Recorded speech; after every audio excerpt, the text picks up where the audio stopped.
Allahu Akbar. Bismillahirrahmanirrahim. Alhamdulillah Rabbil Alamin. Isang mapagpalayang araw po sa ating lahat mga kaibigan. Ito po ang Kawal ng Demokrasya, Kawal di Carbonell.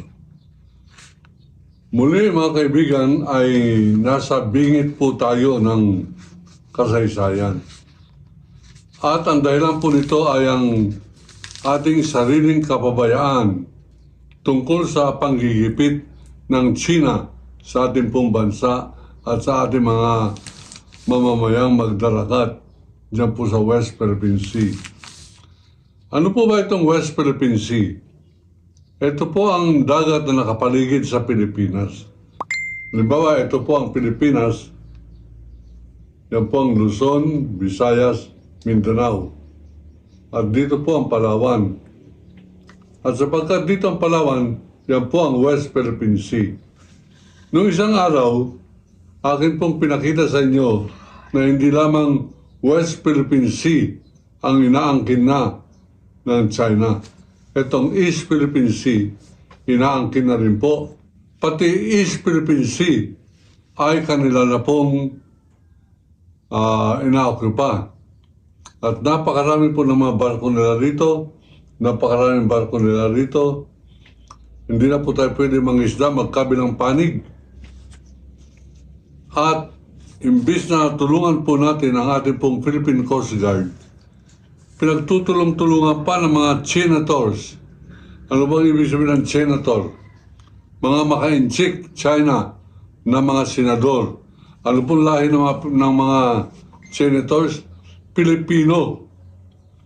Bakit parang wala nang hiya-hiya mga senators na pareho ni Rodante Marcoleta, pareho ni Robin Hood Padilla? Bakit natin pinapayagan meron tayong senator na ganito? Bakit natin pinapasweldohan ang mga taong ang pinaglilingkuran pagdating sa mahalaga mga issue ay China o kanilang sariling kapakanan? Kaya si Marcoleta, kalahin po ninyo, nag-aabogado para kay Diskaya, inaaway niya ang Department of Justice para sa kanyang kliyente. Yung asawa niya pala, yan ang may hawak na insurance ng Public Works and Highways na tuwing merong kontrata sa Diskaya, ang insurance component po niyan ay Marcolimesis Marcoleta ang nag-provide. Kaya naman pala kandarapa at hayagan, walang kahiya-hiya itong si Marcoleta sa pagtatanggol sa mga Diskaya.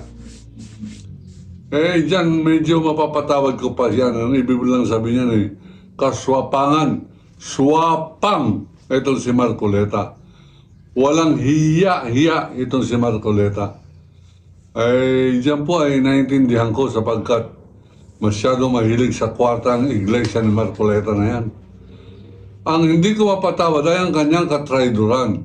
Traidor si Marcoleta. Traidor si Marcoleta. At inuulit ko po, pakalat niyo po ito, baka sabihin naman niya, ay hindi ko alam. Hinamon pala ako ng debate. Hindi kita hinahamon na away kasi wala kang kalaban-laban sa akin. Sharpshooter to. Kawal ng demokrasya ito. Hindi po ito ang aking pong sandata pag nakipaglaban tayo sa China. Ito po, kapaliwanag ko muli sa inyo, ay mga symbolism. Simbolo ng aking pagiging ordained datuk ng Sultanate of Sulu. Ano po tayo inordain tayo, itinalaga, itinanghal na isang royalty ng Sultanate of Sulu sa pamamagitan ng dalawang nagbabanggaang sultan, Sultan Jamalul Kiram at Sultan Fuad Kiram, mga kaibigan. Magkabilang panig, pareho po akong ginawang kagalang-galang na opisyal ng kamusliman. At dahil po sa ito po ay bigay po sa akin bilang isang datu, dinidisplay ko po yan.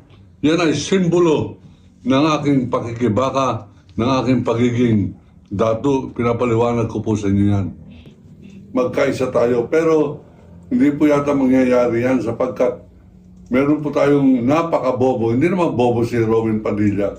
Napakabobo ni Robin Padilla. Bugok. Pero mapapatawad ko po siya sapagkat kulang naman siya talaga na pinag-aralan.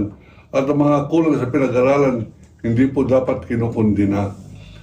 Hindi ko po kinukundina si Robin Padilla dahil sa kanyang kabobohan.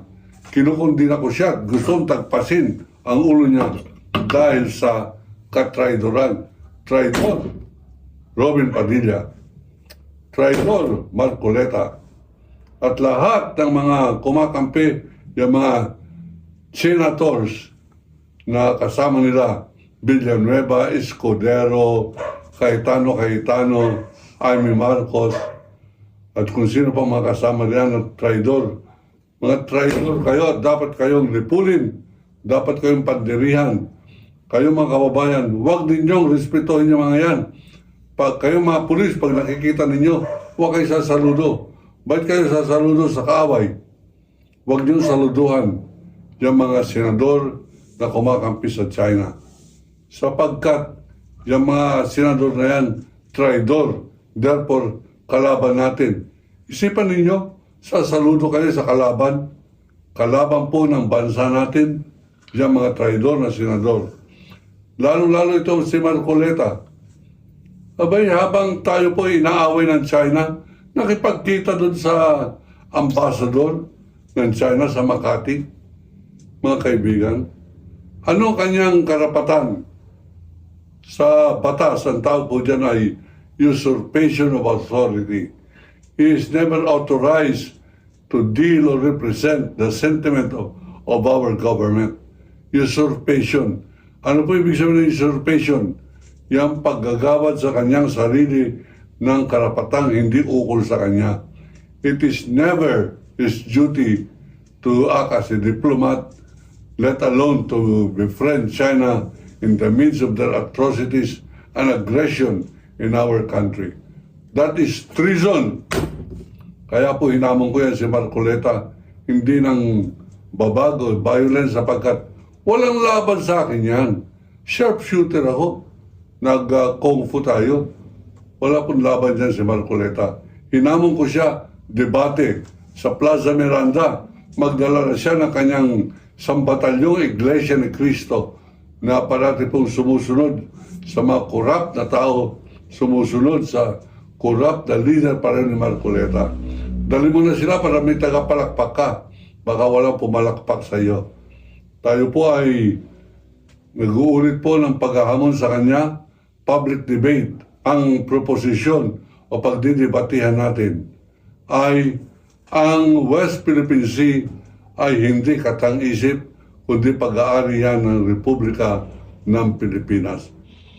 Sa mga tumitira po sa atin sa Facebook at sa YouTube, sinasabing ano raw laban ng itak ko. Bobo! Eh bakit ako lalaban ng itak lang? Simbolo yan. Symbol of authority, symbol of Muslim royalty. Eh ano magagawa ko? Royalty ako, inggitero.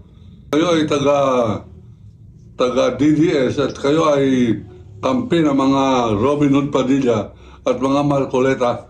Kaaway ko kayo sapagkat kaaway ko sino man traidor sa ating bansa. Eh, pakikalat niyo po yan. Please lang. China, layas! Ambassador ng China, pugutan ang ulo!